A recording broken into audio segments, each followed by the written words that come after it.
So in this segment, we're going to be discussing Labour's weird approach to kind of the EU and some of the other stuff they've been up to, and some of the weird defenders of this bizarro actions that they're taking, and the fact that it's not really convincing a lot of kind of Remainery Lib Dem kind of voters who Labour need to tactically vote in order to have a better chance of winning the general election that should be coming up hopefully at some point next year. So the EU rubbishes Starmer's big idea to improve Brexit. So apparently Starmer, I found this a bit weird because it took me a while to find the source on it, but Starmer's main proposals to improve the Brexit deal was rejected by the EU around the time of the Windsor Framework, which is the Labour leader said he would secure a New Zealand-style veterinary deal with Brussels to ease border checks. Now, there's two different things here that are important to remember. There's equivalency and alignment. So an equivalency deal is what New Zealand has, which is with the EU, which means that the standards are roughly the same. Right? They're not exactly the same, they're roughly the same, and that means both sides can cut the amount of checks they need because of the fact that they can cut the amount of checks they need because they're fairly similar. And I think the EU does this. They've given one to Canada, one to New Zealand because these countries are far away, so it makes the competition from these two countries a lot less. And also the fact that I think it's the EU's way of kind of promoting global standards, or at least their kind of standards, as a gold standard in that sense of, if you have high, agricultural standards, we can come to an agreement with you and we can help you when it comes to export. So I think it's a smart move from the EU because they're not massive competitors. New Zealand and Canada are big agricultural powers, but because of geography, they are limited in what they can do. And, this is something, Frost talks about, the Iceman. He tried to get this during the negotiations. Sorry, this video is a bit messy because it's a bit more stream of consciousness. But he tried to get this during the 2020 negotiations around the TCA. He couldn't get it. Sunak tried to get this during the Windsor Framework talks. He couldn't get it. And there are reasons why the EU wouldn't do this. And it actually makes a lot of sense the more I kind of read it. So, Starmer's top team repeatedly have spoken about they're going to get this bespoke deal with the EU. This is in Starmer's kind of pledges from last year. I don't know what these pledges are even worth anymore, but he does mention the fact that Labour would seek a veterinary agreement with the EU, which would be similar to New Zealand. So yeah, I found it kind of bizarre. The source is kind of Labour, what they've said here, and Brussels has basically said they cannot grant the same deal to the UK because doing so would present a big threat to competitiveness to EU farmers. And I thought that's weird because of, if the EU did offer alignment fairly early on, I'm thinking, wouldn't that also compete with EU farmers? But basically their fear is, as they mention here, Britain is a much larger and much closer trading partner, meaning there's significant greater economic risk from importing more cheaply produced goods because all equivalency means is their standards are roughly similar. So, for example, if Great Britain has lesser standards than the EU, it means the Great Britain can compete more, if that makes sense, when it comes to exports. That's one of the reasons why, with nearby neighbours, you don't get an equivalency deal, you get an alignment deal. The Telegraph calls them Eurocrats because the Telegraph are a bunch of unhinged lunatics. They've insistently pushed a Swiss-style deal. Switzerland copies the EU rules on food in return for full access to the market. So ultimately, if you want to do more in terms of exports, an alignment deal is much better because an equivalence deal reduces the checks, but an alignment deal gets rid of the vast majority of them. You still got to deal with customs and things like that. So, it's fairly clear where the EU's kind of stance is, and they've been consistent on this. And this is what I found really weird, which is the UK has told the EU, right, they want agreements across the board. So this is Andrew Marr here is talking. He goes, this wouldn't work for the city in terms of alignment with the EU. It doesn't fully make sense what Labour are saying here. But in agriculture, if they want deregulation in the city, then good luck with that. We know how that's going to end very badly, and it's going to push the EU to kind of try and get financial services out of London quicker. But Labour are seemingly wanting to push deregulation of the city. Don't know why. But they do say in agriculture, the pharmaceutical and chemical industries, veterinary standards, professional qualifications, cultural traffic, and some areas of engineering, Labour is convinced there are many individual deals to be struck, saying, quote, both sides understand the parameters. This is a Labour frontbencher saying, if they say fine, you have to have freedom of movement. They know we can't accept that, but they are talking seriously. We have no problem with dynamic alignment, end quote. And so What you can see here is Labour are going to be pretty stupid when it comes to the City of London, which, okay, fine, when that crash comes, good luck with that one. But when it comes to all of this stuff, and I have seen people say, like, it feels like the UK are kind of cherry picking here and things like that. Just semi-true. I think they can do deals here. The problem is, when it comes to certain deals, there's only a limited amount of access you can get unless you have access to the institutions that deal with this stuff. The EU have their REACH program, which I believe deals with chemicals. If the UK wanted full access to that, we would have to pay into the EU budget, which I don't think Labour would want to do. So that's one of the problems when it comes to that kind of stuff. And some of the other stuff is quite vague. Some areas of engineering, who knows what that means. But, you've got a Labour frontbencher saying, we have no problem with dynamic alignment. But you've got, kind of Labour talking about the fact that they would want to be like New Zealand, for example, which is equivalency. Labour will seek a veterinary agreement for trade between the EU, something like New Zealand and Canada have. So what New Zealand and Canada have is very different to what Switzerland has, and that's what the EU want, a Swiss-style deal on agri-foods when it comes to that kind of stuff. And, you've got this from Ian Dunn, which, he talks about. Let's see if I can find it quickly. He talks about Brexit is collapsing and Britain is drifting back towards Europe, which is fine. But, he's talking about dynamic alignment. He's saying Labour are pushing dynamic alignment, and when I tried to find his source on it, I couldn't find one. And he goes, dynamic alignment is precisely the form of Brexit the Johnson administration opposed, for obvious reasons, because they pushed this whole narrative of us being rule takers, not rule makers, and blah blah blah. So the idea behind dynamic alignment is we would have the same standards as the EU, which would reduce a lot of the checks on standards. That makes sense, but there still be some level of checks, and you still have customs fees. But for Ian Dunn to push this whole thing about dynamic alignment when Labour aren't really going for dynamic alignment, or at least publicly they're not saying it, it doesn't make sense.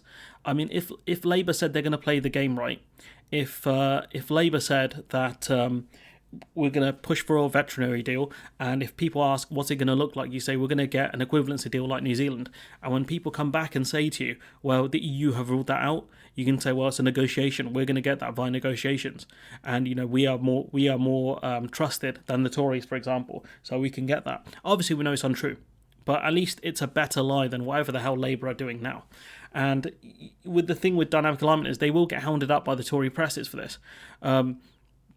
This is one of the people on Lord Frost's team saying, quote, they will argue that dynamic alignment, maintaining the regulatory standards for goods and services, will help to solve the Great Britain-Northern Ireland trade checks. And the next stage on from that is to soften EU-UK checks. And before you know it, they will say, we are accepting their rules and standards. We might as well rejoin, end quote. And this is what the Tories are going to push. So I can see why Labour aren't talking about dynamic alignment. That's fine. But if they're saying privately, we wouldn't be against dynamic alignment, it doesn't make sense. Surely you need everyone on the same page here, especially if you're trying to pull one over on the public, because this is a very easy lie to see through when you're not very bright and people say different things. This is a consistent problem in Labour, where different people on the front bench say different things because they don't know what Labour's official policy is. And this is an easy thing to sort out, and Labour just keep not doing it. You've got this article in the Express, the one that Starmer wrote, where he goes, there's no point in pretending everything is working fine. The paper-thin Tory deal has stifled Britain's potential and hugely weighted trade terms towards the EU.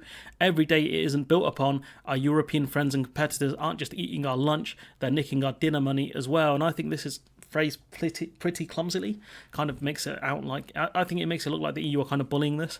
And if the trade terms are weighted so heavily towards the EU, what's their incentive to renegotiate anything when the TCA is up for revision in 25? It doesn't really make sense, especially if they've got a deal so good that they're nicking our dinner money as well. They ain't going to renegotiate that because they've got a great deal. And the UK is not going to get rid of the TCA because we desperately need it. We are breaching WTO rules right now. Without the TCA, we'd be in further breach of them and face other sort of problems, and also would face tariffs on our exports as well. So this paragraph is incredibly stupid, but he's trying to appeal to kind of UKIP top voters, which is a bold strategy. We got some tweets here from Professor Bernal, who he seems quite interesting on some of this stuff, actually. I need to keep an eye on him a bit better. Maybe, I'm following him on Twitter, so it's fine. Professor Bernal saying, Lots of Labour supporters making a valiant attempt at defending the indefensible this morning. Please, you're not going to convince me by saying, quote, yes, Starmer's right to write in support of Brexit, but you're wrong to be concerned because he's right, end quote. At least throw us a bone here. And this is important. People saying at least throw us a bone here. And this is what kind of Lib Dem supporters are saying, and a lot of the pro kind of rejoin the EU, not the kind of like crazies who say we can just rejoin the single market, those sorts of people. You have, ordinary voters who are, pro EU saying, at least give us something here. Starmer's just not doing it because he's desperately chasing swing voters and UKIP type voters. And you've got Phil saying, Starmer is planning to add millions of pro-EU voters to the electorate, as well as introducing reforms which are an essential part of even qualifying to apply for EU membership. So the bit about pro-EU voters is we need to wait for actual details on that. We don't know how many they're going to add. The votes for the 16 to 17-year-olds is fine, but again, I'm not 100% convinced on that. And I don't think Professor Bernal is either. And when we look at, the important thing like the Copenhagen criteria, so I'm switching between dark mode and light mode until Google get like a solid dark mode option. It's going to be a pain. But when we look at the Copenhagen criteria, which is the criteria for ascension, right? When we look at these three things, so point one is stability of institutions, guaranteeing democracy, the rule of law, human rights, and respect and protections for minorities, right? Now, given that Starmer said that he's not going to get rid of the public order bill or the other bill that deals with, it's very anti-protest, or the illegal immigration bill that is currently they're trying to pass, right? How has Starmer guaranteed democracy by stopping, by allowing the anti-protest bills to carry on? How has he allowed the protection of minorities when, those minorities are going to be essentially hounded by, border force and stuff like that as soon as they land on the shores? It doesn't make sense. So on the other two, the market economy stuff, I think that one's fine. The ability to take on obligations of membership, including capacity to effectively implement the rules, standards and policies, I think that stuff is fine. But when it comes to point one, right, these two are fine because I don't think we're in that bad a situation apart from the monetary union. That would be taking on the euro. That one's the only one that would be a bit tricky. But Starmer hasn't set us on that path anyways. But, the stability of institutions and all of this kind of stuff, Starmer has not started that at all. And if anything, he seems to be wanting to carry on what the Tories are doing. So this argument that Starmer is introducing reforms which are an essential part of qualifying for EU membership doesn't make sense. And he has not set us on that path because these things do not protect democracy. That doesn't make sense. You've got this from Ian Dunt, the one that wrote that article about dynamic alignment, even though Starmer's not even talked about dynamic alignment, saying you can ignore the hardcore no single market rhetoric from Starmer. When you look at Labour's proposals themselves, they envision a much closer relationship with Europe, much closer than being in the single market. I don't think that's true. He's worded that a bit weird. He goes, it is ultimately extremely unhealthy to have the Prime Minister and the leader of the opposition unwilling to state one of the major causes of our economic malaise, which is true. He says, we are where we are, so we have to accept being rubbish. Fine. Without us talking about the causes of it, whatever. It was always going to be a long journey back, with the crunch point being the Labour offer for its second term. So jam tomorrow, classic Tory trick that is. The best we could get for the first term was the closest possible relationship outside of the single market and customs union, which isn't even true because we could get a customs union with the EU. Turkey is in a customs union with the EU. They also have other kind of, bilateral agreements which we could get. So the argument of we have to get the close relationship outside of the customs union, we could get a customs union, doesn't make sense. And he goes, I think that's roughly what we've got. If the UK commits to dynamic alignment across the board on as many sectors as we can, because let's not get it twisted now, the EU is pragmatic and will do things that will benefit them, which, things like dynamic alignment can help with. But the simple fact is, Labour aren't really pushing that. So for him to say that's what Labour are pushing for doesn't make sense. The idea that we can rejoin the EU in a decade's time is simply untrue. We have to look very inwards at ourselves and look at how we got into this mess, the xenophobia, the dog whistles and all that kind of stuff. These things we need to look at as a country and think about, how did we get into this mess? Because it wasn't just the lies around the EU that got us into this mess. It was the xenophobia, the dog whistles, the idea that we're better than a lot of the EU member states. We look at kind of ourselves as up there with France and Germany without really understanding the EU is a group project for the most part. He says Brexit is dying and blah, blah, blah. We all know this to be true. Patience is the name of the game, but, the simple fact is, unless we're moving more towards the EU as much as possible, no one's going to be patient because this is a game that's taking way too long and politicians aren't doing the things that you Ian Dunt, are saying they're going to do. He goes, to those saying that this ignores what Starmer is saying, I would advise you to look at what Starmer is actually saying. So all of this stuff, what these people are asking you to do is ignore the evidence of your eyes and ears of what Starmer is saying, what he's writing. Because, Ian Dunt has argued that Starmer's pushing for dynamic alignment when we know he is not. He's pushing for equivalency, which we will not get. And obviously, this dude speaks to probably front benchers and stuff off the record, and they've told him stuff off the record. But the simple fact is, if Starmer is saying something publicly, that's what people are going to take on board. This point about, more than half of voters now want Britain to forge a close relationship with the EU, a poll reveals, which is good news, that the voters are changing their minds without the politicians kind of driving that. It's kind of interesting, don't you think? That voters are coming to the right conclusions despite the fact that the main two parties are barely saying anything about it. The Lib Dems and the Greens barely get any press about this stuff, nor the SNP either. But public opinion is shifting on this, which is great news. Really is good. And you've got, this kind of piece which is saying Labour is in danger of losing votes for being too pro-Brexit, a pollster is warning. And this is one I've got to break down in itself. But pro-Labour MPs are saying that we've gone too far. The pendulum has swung the other way, and backing a hard Brexit, which we kind of are here, without dynamic alignment, this is still a hard Brexit, is not the way for us to go. But, Starmer has looked at the original polling that we had around Brexit without really factoring in that Brexit was going to be a nightmare and that people's opinions would change. That's the big problem they're going to run into. The other problem is that they focus group this and done so much triangulation that they're not looking at the bigger picture. And I think what Labour is risking here is losing a lot of their core voters, a lot of the base kind of voters, but also the people who do want to do tactical voting to get rid of the Tories. I think it's going to be a hard push to convince people who might want to vote Green and Lib Dem to vote Labour, because Labour is not offering much, especially in the context of Brexit, which means so much to certain voters. It really does. But yeah, I don't know what Labour's game is, but they are playing a dangerous one. And this is an article I'll break down probably on its own. And you've got this dude here talking about Labour hasn't, Starmer hasn't broken any of his key pledges. He goes, some time has passed. These pledges were never intended to be as a manifesto. That's false. These are the things that the leadership should be pushing at all times, really. When you say these are your leadership pledges to the party, based on a moral case for socialism, here's where I stand. He's moved away from it, and for this guy to be a politics teacher, or a former politics teacher, is pretty embarrassing in my opinion. You've got this from O'Brien, which I found hilarious, which is Starmer's current position depends on people voting Labour because they believe in his Brexit line, and people voting Labour because they don't believe his Brexit line. Hard to see what else he can do at this point, but it's undubitably, I think that's that word, a great opening for the Lib Dems, and it's true, because the Lib Dems will say, we are the pro-EU party, we will look to be joining EFTA, and trying to gain access back into the single market as best we can. The Lib Dems, I don't think they're pushing the whole we can just rejoin the single market stuff. They are pushing to join EFTA. Obviously, Norway said no, but who knows how things will look in a few years' time. That is wishful thinking, I know. But the fact is, O'Brien has kind of figured this out, which is you're voting Labour because you believe the hardline stance on Brexit, or you're voting Labour because you don't really believe their hardline stance on Brexit because Starmer was a Remainer. This is the kind of mental jiu-jitsu that people are having to do here to defend Labour.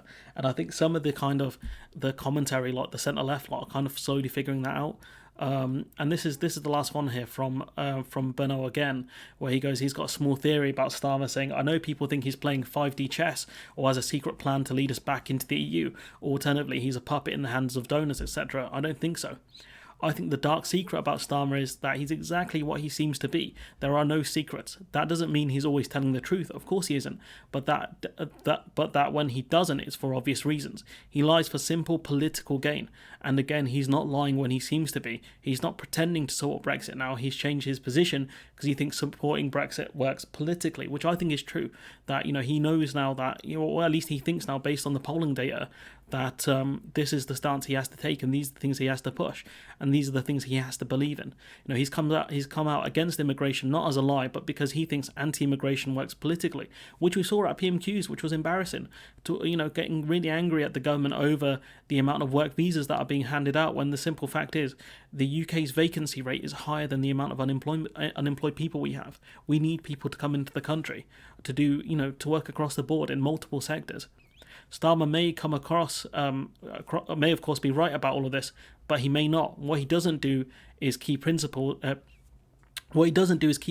get in the way of what he thinks is politically effective. I think what he's saying is what he doesn't do is let his key principles get in the way. There is nothing clever, nothing special, nothing that needs deep analysis, no 5D chess, no subtle cunning plans, no clever endgame. He is what he seems to be. This is, of course, entirely my own opinion, his own opinion, which is true. I think Starmer has looked at what he's looked at the person he thinks the voters want him to be, and he's become that. He's embraced Brexit, he's embraced anti kind of immigration sentiment, that kind of xenophobic stuff, and Labour have kind of embraced that as well, and I've covered that in the past, and this is a very dangerous step for Labour, because we've spoken about, even Guardian pieces saying, Labour is offering, kind of white mortgage man, different policies and things like that.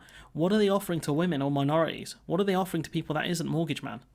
That's the key question. Labour haven't offered a lot beyond windfall taxes. I'll be honest, I haven't seen a lot from Labour. So there's a lot for them to do, honestly. And I don't think, kind of, like I said, there's kind of centre-left, centre-right voters are convinced that Labour are offering them anything. And I think these people might vote Lib Dem or Green out of protest, or they might just not vote, I'll be honest. It just depends on how toxic the Tory brand becomes. Because what we're gambling on, really, is that the Tories continue to keep messing up to the point where people get absolutely sick of them and Labour can just walk in. And I don't think it's that easy, I'll be honest. I hope the Lib Dems do really well in the next election. If they keep having good policies on things like Brexit and other things. I think they want to decriminalise things like marijuana, which is a great policy in my opinion, to decriminalise it. There's so many other good things I want to see from them. And I'm a guy who clowned the Lib Dems a lot over the last decade. I really was, because of the stuff they did in the coalition government. But when you have a guy like me, who doesn't like the Lib Dems on a personal level, look at the Lib Dems and think, you guys aren't bad as an option. That's dangerous for Labour. It really is dangerous for Labour. And they've got a lot to figure out. But anyways, I'm going to leave it there. Let me know what you think in the comments below. Like, comment, share, subscribe. Sorry, this video and probably a couple others will be a bit more stream of consciousness for now, just because there's a lot to cover, and I just want to cover it like this. Let me know what you think in the comments below. Like, comment, share, subscribe. Support the channel on Patreon if you can. And hopefully I'll see you in the next one.